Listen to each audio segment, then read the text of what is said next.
এলাকার হাজার হাজার বিঘা জমি ইজারাদাররা যারা ইজারা নিয়েছে অবৈধভাবে এই বিএমডি এর খালে বাঁধ নির্মাণ করে আমাদের কৃষকের পেটে লাথি মারছে।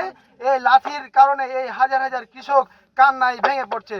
বন্যা যখন হচ্ছে, বন্যায় এই বাঁধের কারণে হাজার হাজার বিঘা ধান, মিনিমাম গত বছর কম করে হলে 5,000 বিঘা ধান, এখানে হয়তো বা 1,000 বিঘা খাস আছে, কিন্তু প্রকৃত জমি আরো 4,000 বিঘা জমি নষ্ট হচ্ছে এই অবৈধ বাঁধের কারণে। আমরা চাই সরকারের কাছে এই অবৈধ বাঁধকে উচ্ছেদ করে আমাদের এই মেহনতি মানুষের, কৃষকদের পেটের রুজি রোজগারের ব্যবস্থা করে দিতে। বিশেষ করে আমাদের এই প্রধানমন্ত্রীর কাছে আমাদের দাবি এবং সকল প্রকার প্রশাসনের কাছে আমাদের এই কৃষকের জন্য এই ন্যায্য দাবি আদায়ের জন্য আমরা আজকে এখানে মানববন্ধনে উপস্থিত হয়েছি।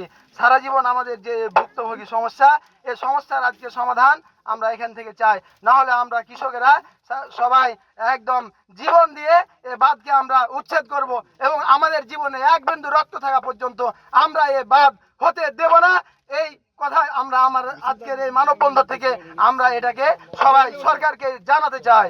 আমরা অত্র এলাকার ক্ষতিগ্রস্ত কৃষকগণ আজকে এখানে উপস্থিত হয়েছি। আমাদের যে রুজি রুটির বন্দোবস্ত, আমাদের যে এই বিল থেকে আমরা যে ফসলটা উৎপাদন করি, কিন্তু এখানে ইজারাদার অবৈধ বাঁধ নির্মাণ করেছে, যার কারণে বিগত বছর, বিশেষ করে গত বছর আমাদের 4-5 হাজার বিঘা জমির ফসল আমরা 1 কেজিও বাসায় নিতে পারি নাই। এটা আমাদের পরিতাপের বিষয়।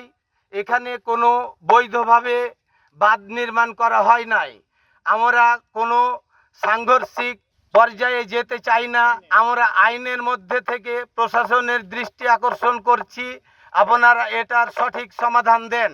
গত বছর আমরা এখানে হাজার হাজার বিঘা সম্পত্তির ধান থেকে বঞ্চিত ছিলাম, কারণ যে বাঁধটা হয়েছে এই বাঁধটা অবৈধ এবং এই বাঁধে পানি আটকে দেওয়ার পরে আমাদের জমার মাটি সহকারে যে ধানগুলো নষ্ট হয়ে যায়। এবার তাদের যে আরো প্রচেষ্টা, যে ওরা যে বিল যে ইজারা নিয়েছে, তাদের ইজারার পরিপক্ষে ওই বাঁধ দিয়েছে, কিন্তু আমাদের জমার মাটিও নষ্ট করে দিচ্ছে। তো এই বাঁধ ভেঙে দেওয়ার জন্য আমরা প্রশাসনের দৃষ্টি আকর্ষণ করছি যে এই বাঁধটা যত দ্রুত হয় যদি অপসারণ না করা হয়, আমাদের এবারে যে ধান আছে এই ধানগুলো থেকে হয়তো কোনো বর্ষা হলে, পানি হলে আমরা বঞ্চিত হব। বর্ষা হলে পানি নেমে গেলে আমাদের সমস্যা নেই, কিন্তু যখন বাঁধ আটকে দেয় তখন আমাদের এই ধানগুলো নষ্ট হয়ে যায়। বিসমিল্লাহির রহমানির রহিম। আজকে যে আমাদের মানববন্ধন করা হয়েছে হাজার দিঘি বিল, এ আমাদের বিলের জনগণের মিনিমাম 1000-1500 লোকের খাবার রোজগার হয় এখানে। কিন্তু আমাদের এই বানের কারণে, এই অবৈধ বাঁধের কারণে আমাদের হাজার হাজার পরিবারের সংসারে আপনার অনবন্টন আসছে এ খাবারের। কিন্তু আমরা প্রশাসনকে বলতে চাই, আমাদের এই অবৈধ বাঁধ আমরা অপসারণ চাই, আমাদের এই অবৈধ বাঁধ আমরা ভাঙতে চাই।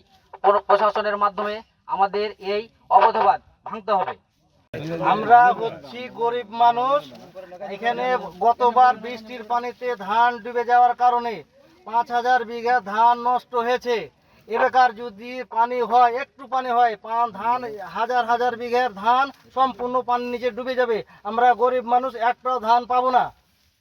বাঁধটা কে করেছে? বাঁধটা করেছে আপনার ইজারাদার যারা লেছে বিল, ওই তারা, এবং ওরা চাইছে কি যে এই বিলটা খনন করে দিতে চাচ্ছে। আমরা বিল খনন করতে দিব না এবং বাঁধটা অপসারণ চাই।